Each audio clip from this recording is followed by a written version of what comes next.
नमस्कार दर्शक मित्रों, महा न्यूज़ लाइव ना कच्छड़ो खेले खलक में कार्यक्रम में आप सौનું સ્વાગત છે। વંદે માતરમ। મિત્રો, કવિને કે કવિયત્રીને કેવી રીતે પ્રમાણવા, કોના પ્રમાણપત્રથી પીછાણવા, ઘણીવાર મનમાં આવા પ્રશ્નો ઉઠે અને એનો જવાબ કવિ કે કવિયત્રીની કવિતામાંથી જ મળે। એમની પાસે દોડી જઈએ તો બધા જ જવાબો એમનું વ્યક્તિત્વ આપે। કવિયત્રી રાજુલ ભાનુશાલી ગુજરાતી ભાષાનું એક મધુર નામ છે। કવિતા એમના આખા વ્યક્તિત્વને ઘેરી વળે છે। એમની શબ્દશોધ અનોખી છે। એમની એક રચનામાં મારી આ વાતનું પ્રતિબિંબ પડે છે કે ખંતથી એક એક પગલું એમ મૂકું, દૂધની દાઝેલ છું હું છાશ ફૂંકું। ખંતથી એક એક પગલું એમ મૂકું, દૂધની દાઝેલ છું હું છાશ ફૂંકું। સાંજ પડતા થાય હું પદ કંઈ ચૂરા, સાંજ પડતા થાય હું પદ કંઈ ચૂરા। બિંબ લાંબું પંડ જાણે છેક ટૂંકું, ખંતથી એક એક પગલું એમ મૂકું। રાખજે તું જાત પર શ્રદ્ધા એ રીતે, રાખજે તું જાત પર શ્રદ્ધા એ રીતે, જેમ હું મીંડાની આગળ એક મૂકું। ને હું હલેશું હું પવન ને હું જ સડ છું, હું હલેશું હું પવન ને હું જ સડ છું। વાંક કોનો વાણ શ્રદ્ધા ના જો ચૂકું, ખંતથી એક એક પગલું એમ મૂકું કે દૂધની દાઝેલ છું હું છાશ ફૂંકું। દર્શક મિત્રો, આ કવિયત્રી કે જે શ્રદ્ધાની વાત કરે છે, જે મીનાની આગળ એકડો મૂકવાની વાત કરે છે, એ આજે આપણી વચ્ચે મા ન્યૂઝના સ્ટુડિયોમાં કચડો ખેલે ખલક મેં કાર્યક્રમ અંતર્ગત સંગોષ્ઠી કરવા માટે આવ્યા છે। ત્યારે રાજુલબેન, આપનું મા ન્યૂઝના સ્ટુડિયોમાં ખૂબ ખૂબ સ્વાગત છે। દર્શક મિત્રો, રાજુલ ભાનુશાલી માત્ર એક નામ નથી, મુકામ છે।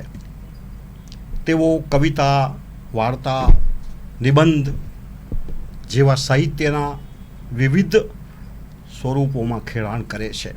આસ્વાદની કોલમ પણ લખે છે। તેમનું કણકી નામનું માઇક્રોફિક્શન વાર્તાનું પુસ્તક પણ પ્રકાશિત થયું છે। મુંબઈથી પ્રકાશિત થતા મિડ ડે વર્તમાનપત્રમાં તેમની કોલમ પ્રગટ થાય છે। ગુજરાત લિટરેચર ફેસ્ટિવલમાં તેઓ વક્તા તરીકે પણ જઈ આવ્યા છે। ગુજરાત સાહિત્ય અકાદમી આયોજિત સ્પર્ધા હોય કે મુંબઈમાં ઇન્ટર કોલેજ કે ઇન્ટર સ્કૂલની સ્પર્ધાઓ હોય, તેમાં જજ તરીકે સેવા આપે છે। મિત્રો સાથે 3 સહિયારા ગઝલ સંગ્રહો પગથાર, સંગતિ અને ગઝલગઢ તેમણે આપ્યા છે। ઘણા બધા માન અકરામ પણ તેમને મળ્યા છે। તો ચાલો દર્શક મિત્રો, આપણે આજે રાજુલબેન સાથે સંગોષ્ઠી કરીએ, એમની સાથે પ્રશ્નોત્તર કરીએ અને એમની જે આ સાહિત્ય યાત્રા છે એ સાહિત્ય યાત્રાને આપણે સમજીએ। તો રાજુલબેન, તમે લખવાની શરૂઆત ક્યારે કરી અને શરૂઆતમાં તમે કયા પ્રકારનું સાહિત્ય છે એનું સર્જન કર્યું? મને સાહિત્યમાં લખતા લખતા લગભગ 10-12 વર્ષ થયા અને મેં કવિતા, વાર્તા, અક્ષર, શબ્દ જે સ્વરૂપે મારી પાસે આવ્યો મેં એને આવકાર્યો અને એ રીતે મેં લખ્યું, વાર્તાઓ લખીને કવિતાઓ પણ લખી। હવે સાહિત્ય લેખન તરફ તમે માનસિક સ્વસ્થતાથી આગળ વધ્યા, એનું કારણ છે કે કોઈ પણ સર્જક છે એની પહેલી શરત એ છે કે એનું મન છે એ સ્વસ્થ હોવું જોઈએ। માનસિક સ્વસ્થતા હોય તો જ સર્જન થઈ શકે। તો તમે જે રીતે આગળ વધ્યા, તો એના માટે ખાસ કોઈ પરિબળ કે જેણે તમને મોટિવેટ કર્યા હોય? હા, એટલે મારી દીકરીએ મને, હું ડાયરી લખતી થઈ ત્યારે હું ડાયરીમાં મારી કૃતિઓ મારી ડાયરીમાં પડી રહેતી। પછી મારી દીકરીએ મને ખૂબ પ્રોત્સાહન આપ્યું કે આનું કંઈક કર, ક્યાંક મોકલ, સાહિત્યનું બી સર્કલ હશે, એ શોધ, એમાં એન્ટ્રી લે, એમાં તું એ પ્રવૃત્તિઓમાં જોડા। અને એમ કરતાં કરતાં 2014માં એક મીના સુથાર કાવ્ય વાર્તા સ્પર્ધા થઈ હતી, મુંબઈમાં થાય છે. બધા માટે એ ખુલ્લી હોય છે, પણ મુંબઈમાં આયોજિત થાય છે. એમાં મેં મારી એક કવિતા મોકલી, સપનું. એક હતું સપનું. એ કવિતાને પ્રથમ ઇનામ મળ્યું. અને તે દિવસે મને સમજાયું, એટલે કે મને બહુ આત્મવિશ્વાસ મળ્યો કે આપણે સારું લખીએ છીએ. અને એ ક્ષણ હતી. ત્યારબાદ મેં પાછી વળીને નથી જોયું. હવે તમે હમણાં ડાયરીની વાત કરી, જેને આપણે રોજનીશી, તો એ ડાયરી લખવાની તમારી જે ટેવ એ વિદ્યાર્થી અવસ્થાથી કે એના પછી? એટલે હું ડાયરી નહોતી લખતી, એક ડાયરી રાખી હતી જેમાં હું મારી કૃતિઓ લખતી. અને આ સાચી વાત છે કે 9મી 10મીમાં હતી ત્યારે થોડી કવિતા લખેલી, પછી લગ્ન થઈ ગયા, સંસારની માયાજાળમાં આવી ગયા અને એ ત્યાં અટકી ગયું બધું. પણ ફરીથી જ્યારે બાળકો 10મી 12મી પાસ કરી ગયા, મોટા થઈ ગયા, અને ત્યારબાદ પછી એમને લેવા મૂકવાનો કે ભણાવવાનો એ બધો સમય નહોતો આપવો પડતો. એ લોકો પોતાની રીતે પછી પોતાનું ભણતર ને બધું જોયા કરતા હતા. હવે એન્જિનિયરિંગમાં ને તો આપણે કંઈ કરાવવાનું ના હોય. એટલે મને બહુ બધો સમય મળ્યો. મેં ફરીથી લાઇબ્રેરી જોઈન કરી અને વાંચન ફરી ચાલુ થયું ને એટલે લખવાનું ફરી ચાલુ થયું. હા, બરાબર છે. તો મને લાગે છે કે આ જે વાંચનનો તમારો જે શોખ એ વિદ્યાર્થી અવસ્થાથી જ હશે. હા. તો એમાં વધારાનું હું એમ પૂછું કે તમે કયા પ્રકારના પુસ્તકો વાંચતા? બધા જ, નવલકથા, વાર્તા, કવિતા, પુસ્તક હોવું જોઈએ. હું બધા જ પ્રકારના, મને રસ પડે તો હું ગમે તે પુસ્તક વાંચી લઉં. રસ પડવો જોઈએ. બરાબર છે. હવે રાજુલબેન, તમારી કલમમાંથી પહેલી સાહિત્ય કૃતિ અક્ષરદેહી અવતરી ત્યારે તમને કયા પ્રકારની લાગણી થઈ હતી? એ લાગણીને છે ને શબ્દોમાં વર્ણવી શકાય એમ નથી. હા, પણ મને લાગે છે કે કોઈ પણ સર્જક છે એનું જે પહેલું સર્જન છે, પછી એ કવિતા હોય કે કોઈ વાર્તા હોય, એ જ્યારે સર્જન થઈ જતું હોય ત્યારે એના મનના જે આવેગો છે એ તો હોય છે, સ્વાભાવિક છે. હોય છે. એટલે જ્યારે પહેલી હોય કે હમણાં 2-4 દિવસ પહેલા જે છેલ્લી કૃતિ લખી, કૃતિ લખાઈ ગયા પછી જે સંતર્પક અનુભવ થાય છે ને, એનો એ આનંદ, એના જેવો આનંદ બીજો કોઈ નથી. એટલે એટલી આપણને એટલો ધરાવ થાય. બરાબર છે. હવે તમારી પહેલી સાહિત્યિક કૃતિ કઈ? કવિતા હતી. કઈ કવિતા હતી? આ જ હતી, એક હતું સપનું. પહેલી કવિતા હતી, પણ એ થોડુંક એનું ફોર્મ, એટલે એને જ્યારે મેં પછી મોકલી હરીફાઈમાં, જ્યારે મેં સ્પર્ધામાં મોકલી ત્યારે એને મઠારીને મોકલેલી, પણ એ હતી પહેલી. હવે તમારી પહેલી કઈ સાહિત્યિક કૃતિ છે એ અક્ષરદેહ પામીને છપાણી? એક હતું સપનું. એક હતું સપનું. કોઈ લીટી બે ચાર યાદ હોય તો? મને અત્યારે તો યાદ નથી, ઘણા બધા વર્ષો થઈ ગયા. પણ આજે આ સ્પર્ધા જે હતી ને, મીના સુથાર કાવ્ય સ્પર્ધા, એમાં જો તમને ઇનામ મળ્યું હોય ને તો તમે ત્યાં હાજર રહીને પઠન કરી હોય કવિતા તો જ મળે, નહીં તો એ લોકો પાછું લઈ લે. આપણે હાજર ન હોઈએ તો ના આપે. તો ત્યાં એ દિવસે મેં પઠન કરેલું. અને મુંબઈથી લેખિની નામનું એક સામાયિક પ્રકાશિત થાય છે, જે બહેનો ધીરુબેનને ચાલુ કરેલું હોય. તો એમના જે સહસંપાદક હતા એ ત્યારે હાજર હતા, ગીતા ત્રિવેદી. અને જેવી મને ઇનામ મળ્યું ને હું સર્ટિફિકેટ લઈને નીચે ઉતરી તો એમણે એક કાગળ માંગી લીધો કે આ મને આપ, હું છાપીશ. અને એ રીતે કૃતિ છપાઈ.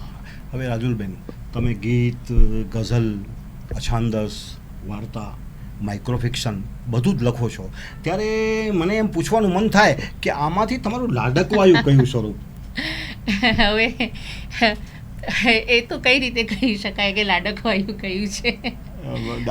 દાખલા તરીકે હું કહું તો મારું લાડકવાયું સ્વરૂપ કવિતા. કાંઈક આટલું બધું જ્યારે કોઈ સર્જક લખતો હોય ત્યારે થોડુંક વધારે પ્રેમ, જો બાળકો હોય ને, બાળકો એમાં પણ એ થતું હોય છે. તો એમ કહેવા જઈએ તો મને વાર્તામાં વધારે રસ છે. મને વાર્તા લખવાનું વધારે ગમે છે. હા, હવે હું એમ પૂછું કે વાર્તા લખવાનું તમારે વધારે ગમે છે, એનું કારણ શું?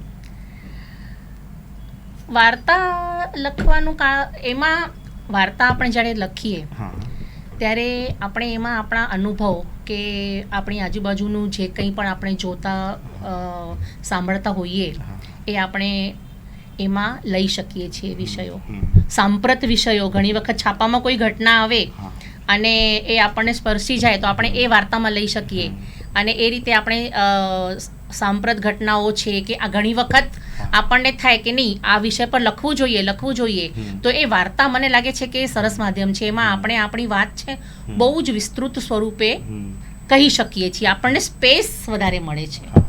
રાજુલબેન, તમે જુદા જુદા લેખકોની કૃતિઓ છે એનો આસ્વાદ પણ કરાવો છો. હવે પ્રશ્ન એ છે કે આસ્વાદ કરાવતી વખતે તમને કઈ કઈ બાબતો છે એ ઉજાગર કરવી પડે છે? હા, એટલે આપણે જ્યારે આસ્વાદ એટલે ચાખવાપણું, સ્વાદ લેવાપણું. જ્યારે આપણે કૃતિ વાંચીએ ત્યારે આપણને એમાંથી જે મળે એ જે આપણે અનુભવીએ એ આપણે વાચકો સાથે આપણે આસ્વાદ કરાવીએ, એમાં શેર કરીએ. તો એમાં ક્યારેક કથન રીતિના પ્રયોગો હોય, ક્યારેક સીધી અભિધામાં ન કહેવાઈને વ્યંજનામાં કે લક્ષણામાં વાત કહેવાઈ હોય, ક્યારેક એવા કલ્પનો અને રૂપકો હોય કે એ ઉકેલવાની, એને ખોલવાની મજા આવે. અને એ રીતે એ કથન રીતિને બધાની વાત કરવાની બહુ જ મજા આવે. આપણે આસ્વાદ કરાવતા હોઈએ ને ત્યારે આપણને બિટવીન ધ લાઇન્સ વાંચવું પડે, એ ઉકેલવા પડે. લેખકે ઘણી વખત કેવું થાય, લેખકે ન કહેલી વાત પણ આસ્વાદક શોધી લાવે. હા, બિલકુલ એવું બી થાય. હા, બિલકુલ. તો એ રીતે ઘણું બધું કરવું પડતું હોય છે.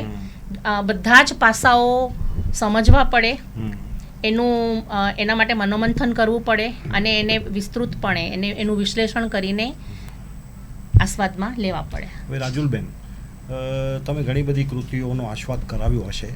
હવે એમાંથી એવી કોઈ કૃતિ ખરી કે જેનો આસ્વાદ કરાવતી વખતે તમે પોતાનામાં ડૂબી ગયા હો? એવી તો ઘણી બધી, એકાદ કોઈ કૃતિ કહો ને. ઘણી બધી એવી કૃતિ છે, ઘણી બધી છે. આમ એકદમ એકાદ તો એમ નહીં કહી શકાય, પણ મારું એવું માનવું છે કે આસ્વાદ છે ને, ભલે આપણે અન્ય સાહિત્યકારની કૃતિ ને લઈએ અને એના વિશે લખીએ, પરંતુ આસ્વાદ પણ એક સાહિત્યનો પ્રકાર જ છે. એ સ્વતંત્ર સાહિત્ય કહી શકાય, કારણ કે એ બધી કળા છે. એ પણ એના માટે બી મહેનત કરવી પડે છે અને અભ્યાસ કરવો પડે છે. તો જ્યાં સુધી એમાં ડૂબીએ નહીં ને કોઈ કૃતિમાં, ત્યાં સુધી એ આસ્વાદ સામેવાળાને, વાચકને સ્પર્શશે જ નહીં. એટલે બધી કૃતિઓમાં ડૂબવું જ પડે છે. હવે તમને તમારી વાર્તાઓનો જે પ્લોટ છે અને એના પાત્રો છે એ ક્યાંથી મળે છે? વાર્તાના પ્લોટ અને પાત્રો અભ્યાસ હોય તો, નિરીક્ષણ શક્તિ હોય તો આપણી આજુબાજુમાંથી મળે. જેમ કે આ ખુરશીની જો મારે વાર્તા લખવી હોય તો હું લખી શકું. અને આમ એને આપણે અલગ રીતે જોઈએ કે શરૂઆતથી, એટલે આ તો ચલો અભ્યાસ, મારી ફાવટ છે, મારી હાથોટી છે તો હું કરી શકું, એને લઈ શકું. પણ શરૂઆતથી કરીએ તો વાંચન, સાહિત્યમાંથી સાહિત્ય મળે. એવું બન્યું છે કે સાહિત્યમાંથી સાહિત્ય મળ્યું છે. પછી નિરીક્ષણ શક્તિ વિકસે. તો આજુબાજુ ટ્રેનમાં ટ્રાવેલ કરતા હોઈએ કે ક્યાંક બેઠા હોઈએ, આજુબાજુવાળાની કોઈ વાતચીત કાને પડી, સામેવાળી સીટ પર ટ્રાવેલ કરતી વખતે કોઈ વ્યક્તિ બેઠી છે તો એના હાવભાવ આપણે જોયા, ઉકેલ્યા, એમાંથી એને પાત્ર તરીકે લેવાય. ઘણી વખત પાત્રાલેખનમાં એ બહુ જ નિરીક્ષણ શક્તિ કામ આવે છે. ઘણીવાર એવું બી થયું છે કે અમુક વાર્તાઓ અંદરથી આવી છે. એટલે મને ખબર, વાર્તાએ મને ચૂંટી છે, અવતરવા માટે એણે મને ચૂંટી છે. એટલે મને એ વાર્તા લખાઈ છે, પણ છે ને એને મને એ ક્યાંથી મળી એ મારી પાસે એનો કોઈ જવાબ નથી. તો આ રીતે વાર્તાઓ, પાત્રો મળ્યા કરે છે અને લખાયા કરે છે. હવે વાર્તાકારે વાર્તાને ચોટદાર અને વાચક પ્રિય બનાવવા માટે શું કરવું જોઈએ? વાર્તાકાર, આપણે વાર્તા લખતા હોઈએ તો વાર્તા લખવામાં ઘણા બધા એવા પરિબળો છે જે વાપરી શકાય. જેમ કે કલ્પના છે, રૂપકો છે, આપણી પાસે અલંકારો છે. તો એ અલંકારો યોજીને, જેમ કે મેં હમણાં ખુરશીની વાત કરી, તો ખુરશીની વાર્તા લખવી હોય તો ખુરશીમાં સજીવારોપણ કરી દઈએ તો એ કેટલું સરસ એ થઈ જાય કે ખુરશી જ બોલે, ખુરશી જ પોતાની વાત કરે, કે એના પર રાજકારણી બેઠો છે, કે એના પર કોઈ ગુનેગાર બેઠો છે, કે કોઈ સારી વ્યક્તિ બેઠી છે, કે વોટ એવર. તો એના ઘણા બધા પરિબળો છે. તો એ કથન રીતિના પ્રયોગો છે, બોલીના પ્રયોગો છે, ઘણી બધી એવી બાબતો છે કે આપણે વાર્તા લખતી વખતે આ પ્રયુક્તિઓ આપણે યોજી શકીએ. બધી જ એક સાથે યોજવી એવું બી નથી, એમાંથી અમુક યોજી શકીએ અને કશુંક નવું આપવાનો પ્રયત્ન કરીએ તો એ રીતે વાર્તા લખાય.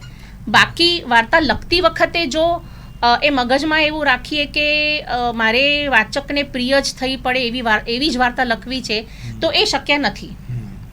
આપણે લખવાનું છે, બસ 100% આપવાનું છે આપણું, પછી આગળ આપ્યું હશે 100% તો ચોક્કસ ગમશે જ. પણ વાર્તાકારે લેખકે એટલી સાવધાની રાખવી તો બહુ જરૂરી છે કે વાર્તા નિરસ ન લાગવી જોઈએ, એનામાં વધુ વર્ણન ન હોવું જોઈએ, આરંભથી અંત સુધી વાચકોને જકડી રાખે એવી વાર્તા હોવી જોઈએ. આ અંગે તમે શું માનો છો?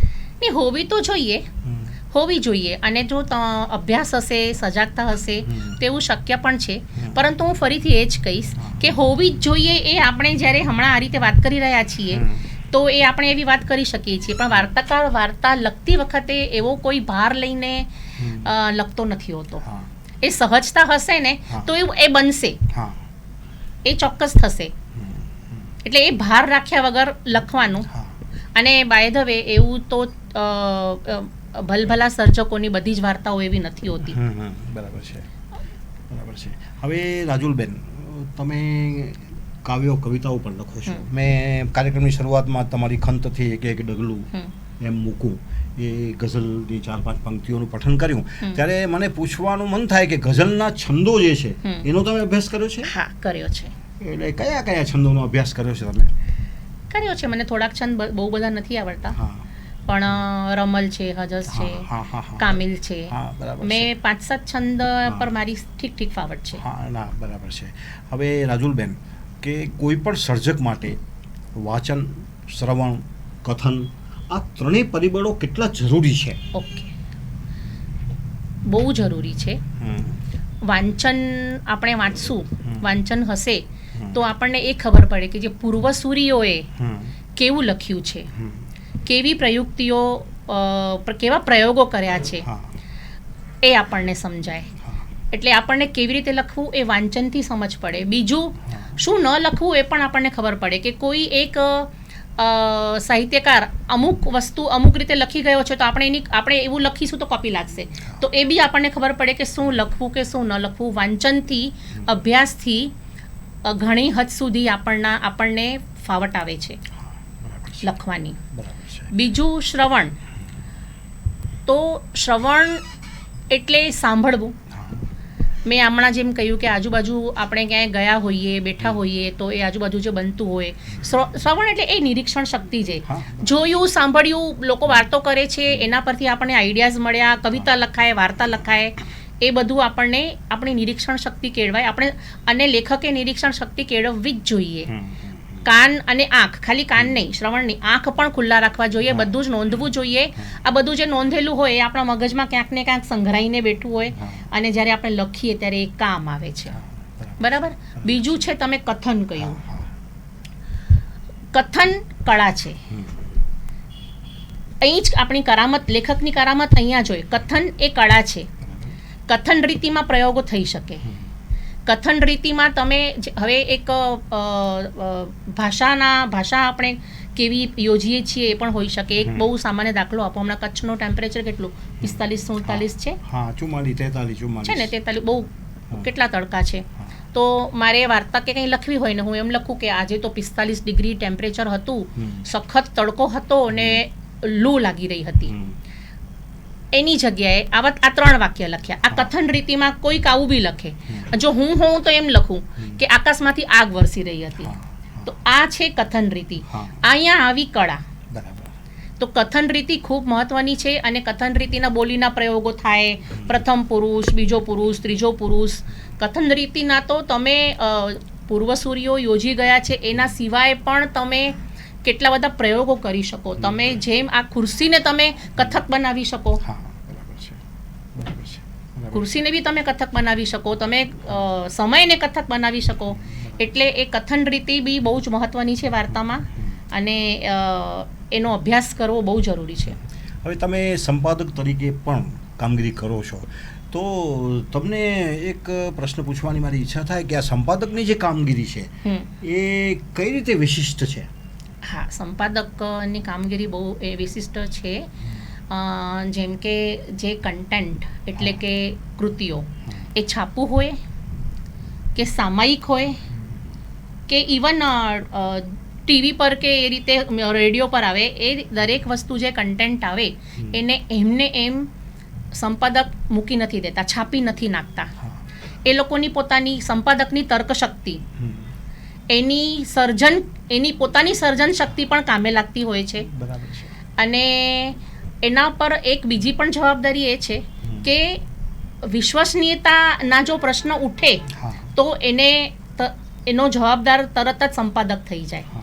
તો એને એ બાબતે પણ ખૂબ સજાગ રહેવું પડે કે ખોટી માહિતી કે ભેળસેળવાળી માહિતી ના ચાલી જાય.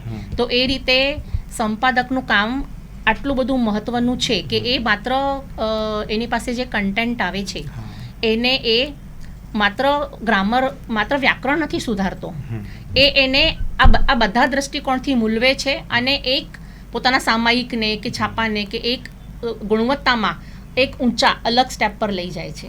હવે રાજુલબેન, વાર્તા લેખન અને નિબંધ લેખન એ બે વચ્ચે મૂળભૂત તફાવત કયો? હા, એટલે નિબંધ વિશ્લેષણાત્મક હોય.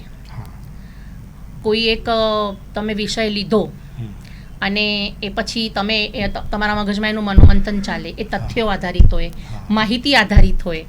તો આપણે એ નિબંધમાં એ માહિતી મૂકીએ, તથ્યો મૂકીએ, આપણું મનોમંથન મૂકીએ, એ બધા જે એમાં જે અમુક આગળ જે લોકો કહી ગયા હોય એને પડકારી શકાય, એટલે એને દલીલો બી કરી શકાય. છેલ્લે નિષ્કર્ષ મૂકે, નિષ્કર્ષ પણ કે ભાઈ હવે ફાઇનલ આનો સારા છે. જ્યારે વાર્તા ઘટના પ્રધાન હોય છે, એમાં પાત્રા લેખન આવે, એમાં આ રીતે કથન રીતિ આવે, એમાં વર્ણન આવે, તમે એમાં અલંકાર વાપરી શકો, આ જે કલ્પના શક્તિ, કલ્પના એકદમ કલ્પનામાંથી બી વાર્તા આવી શકે. જેમ કે આપણે મંગળ ગ્રહની વાર્તા લખી શકીએ કે મંગળ ગ્રહમાં શું હોય, એને પણ આપણે માધ્યમ બનાવી શકીએ. જ્યારે કે નિબંધ લેખનમાં એવી આપણને છૂટ નથી મળતી. અને બીજી વાત એ કે નિબંધમાં જે મનોમંથન અને જે નિષ્કર્ષ આપણું મૂકી શકે, જે લેખક પોતાનો નિષ્કર્ષ મૂકે, મનોમંથન મૂકે, એ રીતે વાર્તામાં આપણે લેખક પોતાના સ્ટેટમેન્ટ ના મૂકી શકે. કારણ કે જો એવું કરો તો એમ કહેવાય કે લેખક ડોકાય છે. લેખકે વાર્તામાં એ રીતે હાજર રહેવાનું છે જે રીતે સૃષ્ટિમાં ઈશ્વર છે, કે એ છે પણ દેખાતો નથી. બરાબર છે. હવે રાજુલબેન, આમ તો કોઈ પણ સર્જક છે ને એ જ્યારે સર્જન કરતો હોય, પછી કવિતા હોય કે વાર્તા હોય કે માઇક્રોફિક્શન હોય કે નાટક હોય, ત્યારે એનું જે મનોવિશ્વ છે એમાં હલચલ તો થાય જ છે. તો હું આપને એ પૂછું કે નિબંધ લખતી વખતે તમારા મનોવિશ્વમાં કયા પ્રકારની હલચલ થાય છે? નિબંધ લખતી વખતે નીચોવાઈ જવાય. વાહ, ક્યા બાત જોકે નીચોવાઈ તો દરેક કોઈ પણ તમે કૃતિ લખો તો આપણે જ્યારે એમાં ઊંડા ઉતરીએ તો નીચોવાઈ જવાય. પણ નિબંધ લખવું મને થોડુંક કવિતા અને વાર્તાની પ્રમાણમાં અઘરું લાગે. બિલકુલ. કારણ કે એમાં બહુ વિચારવું પડે અને સજાગ થઈને વિચારવું પડે કે આપણે કંઈ ખોટી માહિતી તો નથી આપી રહ્યા ને એ રીતે.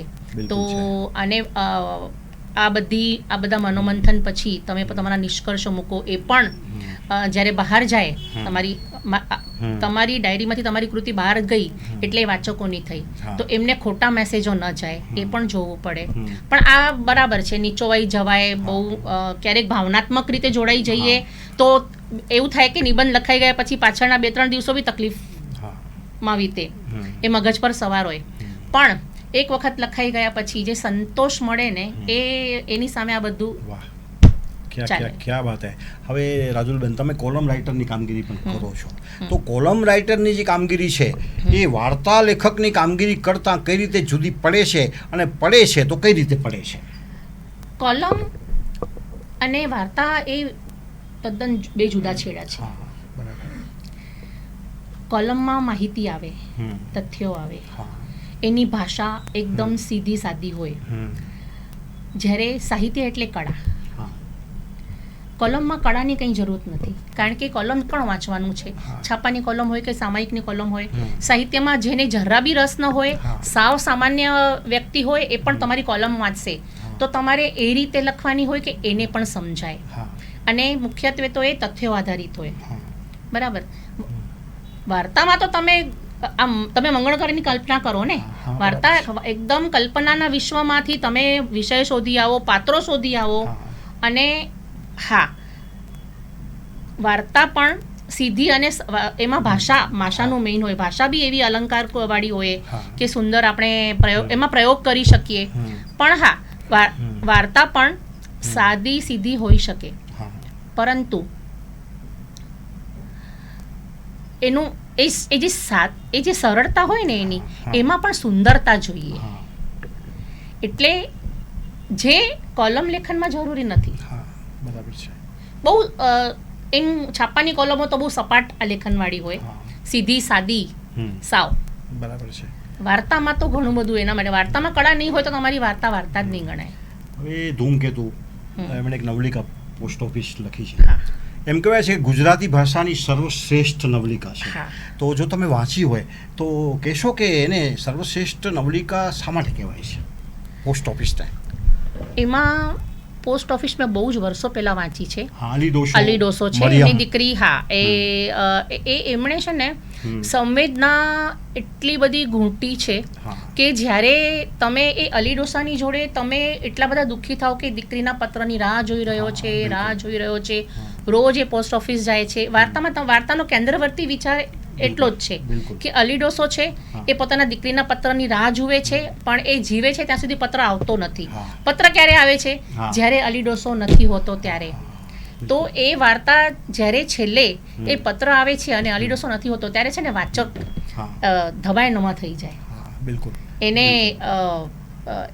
એની જે પીડા હોય છે અલી ડોસાની, એ અલી ડોસાની પીડા વાચકમાં આવી જાય, એ ફીલ કરે, એને એટલું બધું દુઃખ થાય.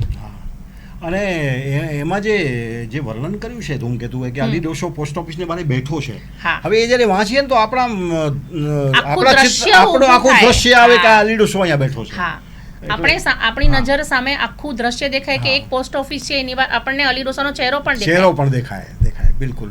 એટલે આવી આટલી હૃદયસ્પર્શી રીતે જ્યારે વાર્તા લખાય ત્યારે એ આવી રીતે અમર ન બને તો જ ન થાય. બિલકુલ. હવે આસ્વાદક તરીકે તમે કૃતિને મહત્વ આપો છો કે પછી એની સાથે તમારા ગમા અણગમા જોડાઈ જાય છે? નહીં, આસ્વાદક માટે એના ગમા અણગમા તો ના જ જોડાવા જોઈએ. એ ચાલે નહીં. કારણ કે કેટલીક વાર એવા વિષય હોય જે આપણને બિલકુલ જ ન ગમતા હોય, પણ એ કૃતિ એવી હોય કે આસ્વાદ કરવા આપણે લલચાઈ જઈએ. તો જો ગમા અણગમા વચ્ચે આવે તો એ કઈ રીતે શક્ય છે? તકલીફ આપે. જેમ મેં કહ્યું કે 2-3 દિવસ આપણા મગજ પર એ સવાર હોય અને આપણે ડિસ્ટર્બ થઈ ગઈએ, છતાં પણ એવા આસ્વાદ કરાવ્યા છે. તો ગમા અણગમા રાખવા તો પોસાય જ નહીં. હું તમને દાખલો આપું તો વિવેક ટેલરની એક ગઝલ હતી, બે જાંઘ વચ્ચેનો સૂર્ય. વાહ, ક્યા વાત હે. એમાં રૂપજીવીની આખી વાત હતી. હવે એ વિષય ગમે એવો નથી, પણ એ ઘણી વખત એવું થાય કે નહીં, આ અલગ વિષયની આ વિષય પર કેટલી કૃતિઓ આવી છે, તો એ આપણે આ રીતે પણ જો હું જરા મારા તરફથી 4 વાચક સુધી પહોંચી શકતી હોય તો એ હું લઈ લઉં. એવી જ રીતે વિજય રાજ્યગુરુની બળાત્કાર ભોગ્યાના સોરઠા એ કવિતા છે. અને એ તો એટલું વલોવાઈ જાય એ આપણે વાંચીએ ત્યારે, પણ તે છતાં મેં એનો આસ્વાદ કરાવ્યો છે. મને નથી ગમતો, બળાત્કાર શબ્દ જ ન ગમે કોઈને, પણ એના આસ્વાદ કરાવ્યા છે. એટલે ગમા અણગમા તો રાખવા પોસાય નહીં. વાહ વાહ, ક્યા વાત હે. હવે રાજુલબેન, અછાંદસ રચનાનો ઉપાર અને એનો અંત એ એકબીજા સાથે જોડાયેલા હોવા જોઈએ કે નહીં? હોવા જ જોઈએ. બરાબર છે. હવે ઘણા તો અત્યારે એમ માનતા હોય છે કે અછાંદસ રચના એટલે તમે ગદ્ય લખી નાખો એટલે અછાંદસ રચના, પણ એવું નથી. એટલે ખાસ તો એ જરા ટિપ્સ આપશો કે અછાંદસ રચના લખતી વખતે શું ધ્યાન રાખવું જોઈએ? અછાંદસ એટલે એક કેન્દ્રવર્તી વિચાર હોય અને આપણે એની આજુબાજુ રહેવું પડે. કે તમે અહીં પણ ડોકાઈ આવો ત્યાં પણ એ નહીં. હાથ પગ અહીંયા ટુકડા ટુકડા જોડીને અછાંદસ નથી લખાતું. તમે એક કેન્દ્રવર્તી વિચાર પકડ્યો, તમે એનાથી શરૂઆત કરી, એ સર્કલ પૂરું થવું જોઈએ. બરાબર છે. તમારે ફરીને તમારું તમે જે અનુભવ્યું, તમે જે કહેવા માંગો છો એ લખીને એ પાછું તમારું સર્કલ એને મળવું જોઈએ. એટલે તમે જ્યાંથી શરૂઆત કરી હતી એની જોડે અંત એ મેળ નહીં ખાતો હોય તો એમાં મજા જ નહીં આવે, એ ચાલે જ નહીં. બીજી વાત એ કે ગઝલમાં છંદ હોય કે ગીતમાં લય હોય, આમ એમ લોકોને લાગે કે ગદ્યનો ટુકડો લખી નાખ્યો તો અછાંદસ, પણ એવું નથી હોતું. અછાંદસમાં સૌથી વધારે લયની જરૂરત પડે છે, પ્રાસ મેળવવાની નહીં. બરાબર, સમજી ગયો. લયની વાત છે. લયની વાત છે. લય એમાં અછાંદસમાં લય તો આવવો જોઈએ. હવે ઘણા તો એવો અર્થ કરે કે અછાંદસ એટલે કે જે છંદ વગરની લખાય એ અછાંદસ, પણ એવું નથી. એ એક ભાવાત્મક લય હોય એમાં. બિલકુલ. અને એ તમે એક વિષય માંડ્યો પછી એ બિલ્ટ થતો જાય, પછી એક એવો આવે કે કેથાર્સિસ થાય, એનો આપણે બધું પૂરું થઈ જાય ત્યારે આપણે એને અંત આપીએ, પણ એ અંત એની જોડે પાછું કનેક્ટ થવો જોઈએ. ગુજરાતી કવિ વિપિન પરીખ એ અછાંદસના બાદશાહ.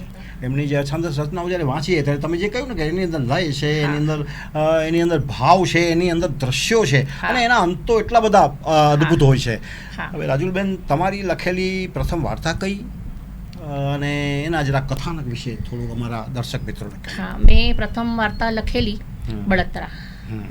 બળતરામાં એક બરફની પાટ અને મેં પાત્ર બનાવ્યું છે, એમાં સજીવારોપણ કર્યું છે. લઘુકથા હતી, ટૂંકી વાર્તા નથી.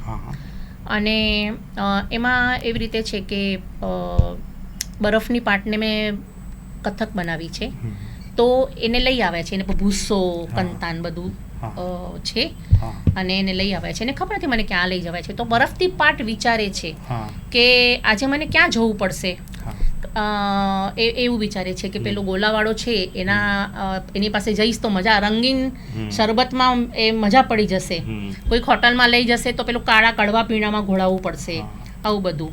અને એ રીતે વાર્તા આખી બિલ્ટ કરી છે, એ વિચારતી રહે છે. પણ જ્યારે એને એના પરથી એ સ્થળે એને લઈ જવામાં આવે છે અને આવરણ જ્યારે એના નીકળે છે ત્યારે એને સમજાય છે કે આજે એને એક મૃતદેહને સાચવવા માટે લાવવામાં આવી છે. ક્યા વાત હે. અને પછી છે એવું કે એવી રીતે મેં કર્યું છે. માઇક્રોફિક્શન એને ચોટદાર બનાવવા માટે તમે શું કરો છો? હવે એ આંગળી મૂકીને કહી શકાય એમ નથી કે હું આ કરું છું, પણ માઇક્રોફિક્શન હોય કે વાર્તા હોય એમાં આ જ છે કે તમે નવું શું આપો છો. કે તમે ભલે તમે એ વાત કરી છે જે ઘણા બધા લોકો આગળ કહી ગયા છે, પરંતુ તમે એમાં તમારું શું નાખ્યું, તમારી અભિવ્યક્તિ શું છે, એ વાતને તમે તમારું પણું એમાં શું નાખ્યું. અહેવાલની જેમ વાર્તા નથી લખાતી કોઈ પણ વાર્તા. તો એ રીતે વિષય નવા લાવો, નવા વિષય મળી જાય તો એ લેવાના, કથન રીતિમાં બદલાવ લાવવાના, પ્રયોગો કરવાના. આપણી પાસે ઘણા બધા અલંકાર છે તો એનો ઉપયોગ કરવાનો, રૂઢિપ્રયોગોનો ઉપયોગ ઘણું બધું છે ગુજરાતી સાહિત્યમાં. કલ્પનાઓ વાપરવાની, વર્ણન એ બધું આપણે એ રીતે જો કશુંક નવું લાવી શક્યા, કશુંક આપણે બીજા કરતાં જુદું લાવી શક્યા તો માઇક્રોફિક્શન તો શું કોઈ પણ કૃતિ ચોટદાર બની શકશે. તમે તમારા પણ નાખો એમાં. બિલકુલ. કાવ્ય પઠન એ પણ એક કલા છે. તો સર્જક જ્યારે પોતાની કૃતિને પ્રસ્તુત કરતો હોય કે અન્ય કોઈ કવિની કવિતાનું પઠન કરતો હોય ત્યારે એને કઈ કઈ બાબતોનો ખ્યાલ રાખવો જોઈએ? પઠન પણ એક કળા છે. અને આપણે જ્યારે કૃતિ વાંચીએ, ગદ્ય કે પદ્ય, તો એક સૌપ્રથમ તો એમાં જે ઉદ્ગાર ચિહ્નો, જેમ કે ઉદ્ગારવાચક ચિહ્ન છે, પ્રશ્ન છે, ફૂલ સ્ટોપ, પૂર્ણ વિરામ છે, અલ્પ વિરામ છે, એ આપણા બોલવામાં સંભળાવવા જોઈએ. બરાબર છે. કૃતિમાં જ્યાં અલ્પ વિરામ છે ત્યાં અટકવાનું, એ આપણા શબ્દમાં આવવું જોઈએ.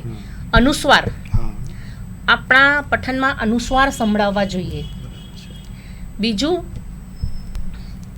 તમને એક મોટા સમજો કે તમે ગદ્ય વાંચો છો, આ તમે કાવ્ય પઠનની વાત કરી, સોરી, ગદ્ય હોય કે કાવ્ય પઠન કાઈ વાંધો નહીં. હા, કાવ્ય પઠન જો છે અને તો સમજો તમે એક શેર બોલ્યા, ત્યાં તમને દાદ મળી, તો ત્યાં 2 સેકન્ડ થોભો, એ દાદને માન આપો. અહીંયા તાળીઓ પડે છે, વાહવાહી થાય છે, તમે આગળ વધ્યા એવું નહીં, ત્યાં થોભો. ખાસ ગઝલમાં જે પ્રથમ શેરથી ચાલુ કરીએ અને છેલ્લો શેર જ્યારે આવે ત્યારે એ પ્રથમ શેર ફરીથી રિપીટ કરવાનો હોય. અછાંદસ કે ગીત છે, તમને જે પંક્તિ લાગે કે આ પંક્તિ મારે આ સરસ છે કે મારે આને વજન આપવું છે, એને રિપીટ કરી શકાય. અને આ બધા એમાં જે ભાવ હોય એ તો ગુસ્સાનો, હાસ્યનો, જે પણ આશ્ચર્યનો આપણા અવાજમાંથી એ છલકાવો જોઈએ. રાજુલબેન, વર્ષ 2018 જન્મભૂમિ જૂથ અને સાહિત્ય સાનિધ્ય દ્વારા યોજાયેલી એક અનોખી વાર્તા સ્પર્ધા, એમાં તમારી વાર્તા ટકોરા ને દ્વિતીય પારિતોષિક મળ્યું હતું. તો મારે એ પૂછવાનું કે આ જે તમારી વાર્તા ટકોરા છે એમાં અનોખું શું છે? હા, એ વાર્તામાં અનોખું છે એવી રીતે નહીં, પણ એ સ્પર્ધા અનોખી હતી. એ સ્પર્ધાનો નિયમ એવો હતો કે તમારે કોઈ એક ગુજરાતી સાહિત્યકારની કવિતા લેવાની અને એ કવિતા પરથી વાર્તા લખવાની. એ કવિતા એ કવિતા એમને મૂકી દીધી એમ નહીં, પણ એ કવિતા તમારી કૃતિમાંથી, તમારી વાર્તામાંથી દેખાવી જોઈએ. એ વખતે મેં આ વાર્તા મેં લખેલી ટકોરા, એ છે એ વિજયભાઈ રાજ્યગુરુ છે, એમની કવિતા છે બળાત્કાર ભોગ્યાના સોરઠા. એ વાર્તાનો જે વિષય છે એ લઈને મેં વાર્તા લખેલી. અને મારી વાર્તામાં એક આવી જ રીતે એક છોકરીની વાત છે કે જેનું પિતા એનું શોષણ કરતો હોય છે અને એક દિવસ એને દસ્તો મારીને નીકળી જાય છે. પછી એ ભલે રેડ લાઇટ એરિયામાં પહોંચી જાય છે, પણ એને એટલીસ્ટ એ ખબર છે કે એ જે એની મેડમ હોય ત્યાંની એ કે છોકરીના શરીર પર એક ખરોંચ નહીં આવવી જોઈએ હો, તો એ જ એના માટે બહુ મોટી વાત છે કે આ આટલું ધ્યાન રાખે છે મારું. એટલે આખી એક વાર એમાં હજી આગળ છે, અંત જુદો છે એનો, પણ એ રીતે મેં વાર્તા લખી. એટલે એ વાર્તાની એ લોકોની આ એમની શરત હતી કે તમે એક કોઈ ગુજરાતી કવિતાની એની આજુબાજુ તમારી વાર્તા, એ વિષય વણવાનો, વાર્તા કવિતા આપણે પસંદ કરવાની હતી. તો એ રીતે અનોખી હતી. શ્રેષ્ઠ સર્જકો સાથે જ્યારે તમારું નામ જોડાય ત્યારે તમને કયા પ્રકારની લાગણી થાય છે? મને મારી પોતાની પીઠ થાબડવાનું મન થાય. હા, એટલે એટલું તો જરૂર કે આપણે કોઈ દી આપણી પોતાની પીઠ પણ થાબડવી જોઈએ, પોતાને પણ શાબાશી. હું એક શેર સંભળાવું. હા, બિલકુલ. ઇરશાદ કે એકે શાબાશી જેના ભાગે આવી નહીં, એ વાસાને પંપાડી લીધો લ્યો ત્યારે. વાહ વાહ, એકે શાબાશી જેના ભાગ્યે આવી નહીં, બીજો કોઈ તો આપતો નથી, તો આપણે વાસાને. વાહ વાહ, ક્યા બાત હે, ક્યા બાત હે. હવે ગુજરાતી ભાષાના મહિલા સર્જકો છે, એની સર્જન યાત્રા વિશે કંઈ કહેશો? મહિલા સર્જકો ગુજરાતી ભાષામાં. ગુજરાતી ભાષાના મહિલા સર્જકો તો અનેક અઢળક છે. અને હા, હવે જે નવા આવે છે, પૂર્વસૂરીઓ છે, હવે નવા આવે છે, એ સાંપ્રત વિષયો લઈને આવે છે. એ લોકો આ દુઃખ, સ્ત્રીને આ ભોગવવું પડ્યું, તે ભોગવવું પડ્યું, એ બધી જે વાત, એ તો હજી છે જ, એ બધું એ તકલીફ હજી છે જ, પણ એમાંથી બહાર નીકળીને હવે ઘણી બધી જુદા વિષયની અને એ જ કૃતિઓ રચાતી થઈ છે. અને બહુ લાંબો ઇતિહાસ છે ગુજરાતી સર્જકોનો. તો હવે કોઈ એવા મુંબઈના કોઈ સર્જકને તમે જેને મહિલા સર્જકને ઓળખતા હો, આવા કોઈ, તો એની જરા થોડી વાત કરશો તો અમારા દર્શક મિત્રોને ગમશે. મુંબઈમાં તો ઘણા બધા મહિલા સર્જકો છે. પરિચયમાં હોય હા, એવા કોઈ મુંબઈમાં ઘણા બધા મહિલા સર્જકો છે. એમાંથી મને આશા આશાબેન પુરોહિત, મને એમના ગીતો મને બહુ જ ગમે. અદ્ભુત લય હોય છે એમના ગીતોનો, બહુ જ સરસ.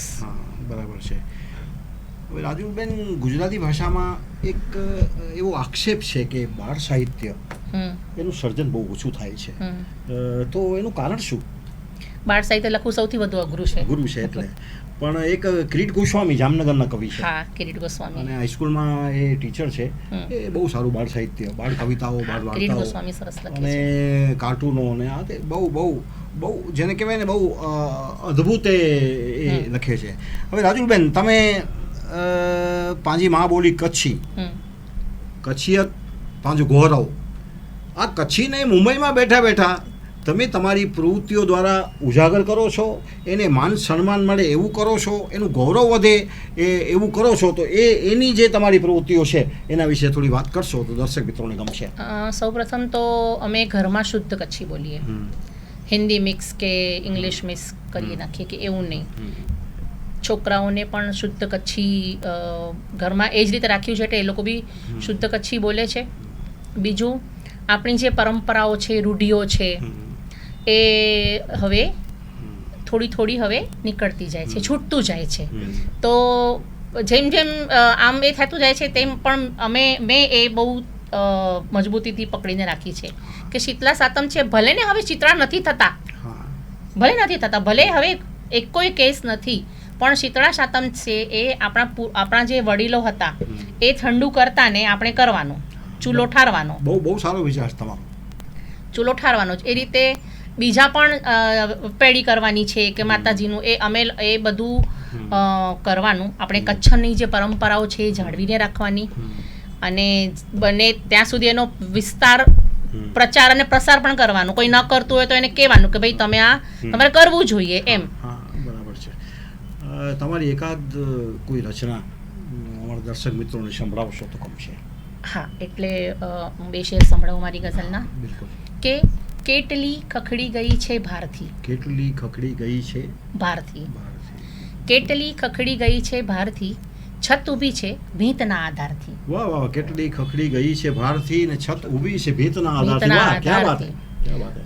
ને સાવ હળવું લાગવા માંડ્યું છે દુઃખ, ને સાવ હળવું લાગવા માંડ્યું છે દુઃખ, સાવ હળવું લાગવા માંડ્યું છે દુઃખ, કાંખમાં તેડી લીધું છે જ્યારથી. વાહ વાહ વાહ, કાંખમાં વાહ વાહ વાહ, ક્યા વાત હે. દુઃખને કાંખમાં તેડી લીધું છે જ્યારથી. હવે કોઈ તમને યાદ તો એક બે ચાર શેર હજી. બીજી એક ગઝલ છે, પરિણીતાની ગઝલ, એના 2 શેર સંભળાવું. કે લતાસમ બાર સાખે પાંગરી છું હું. વાહ વાહ વાહ. લતાસમ બાર સાખે પાંગરી છું હું, ફકત વરને નહીં ઘરને વરી છું હું. વાહ વાહ વાહ, ક્યા વાત હે. ને એમનો બીજો એક શેર છે કે સ્ત્રીનો પુરુષ પિતૃસત્તાક સમાજ છે અને સ્ત્રીને એટલી કદર થતી નથી. તો એ રીતે કે હસબન્ડને સંબોધીને કે અલા મારી નજર ઉતારજે ક્યારેક, અલા મારી નજર ઉતારજે ક્યારેક, તું ઘરનો મોભ હોઈશ પણ ધરી છું હું. વાહ વાહ વાહ, ક્યા વાત હે. ને મેં મારો વ્યાપ ખુદ રાખ્યો છે એ રીતે, મેં મારો વ્યાપ ખુદ રાખ્યો છે એ રીતે, પ્રથમ પત્ની પછી માં આખરી છું હું. લતાસમ બાર સાખે પાંગરી છું હું, ફકત વરને નહીં ઘરને વરી છું. હવે તમે કચ્છીમાં પણ લખો છો. હા, તો કચ્છીને એકાદ બે કોઈ પંક્તિઓ સંભળાવો. કચ્છીની યાદ આવે તો. કચ્છી પણ તમે બહુ સારું. હું 2 શેર સંભળાવું છું. હા, 2 શેર સુણાયો. હા, સુણાયું. કે જી હલઈ તી હલાઈ આય, કે જી હલઈ તી હલાઈ આય, જી હલઈ તી હલાઈ આય, જિંદગી જરા પડાઈ નાય. વાહ વાહ, જિંદગી જરા પડાઈ નાય. જી હલઈ તી હલાઈ આય, જિંદગી જરા પડાઈ નાય, ને પિંડજી લીપી નાય તો કોર થયો. વાહ વાહ, પિંડજી લીપી નાય તો કોરો થયો. પિંડજી લીપી નાય તો કોર થયો, ભાષા મુજી સવાઈ આય. ભાષા મુજી સવાઈ આય. ધન્યવાદ રાજુલબેન. આજે તમે મુકે કચ્છી में બોલી ઈચ્છા થઈ હોય. આજે તમે અમારા મા ન્યૂઝના સ્ટુડિયોમાં આવ્યા, કચરો ખેલે ખલક મેં કાર્યક્રમ અંતર્ગત અમારી સાથે સંગોષ્ઠી કરી, એ બદલ આપનો ખૂબ ખૂબ આભાર, ખૂબ ખૂબ ધન્યવાદ. અને તમારી આ માનયાત્રા, આજી ही માનયાત્રા અવિરત હલ્દી રહે એડી શુભેચ્છા હું મા ન્યૂઝ વતી. શુભેચ્છા ના મુકે આશીર્વાદ દેવો. આ કે ખૂબ ખૂબ આશીર્વાદ.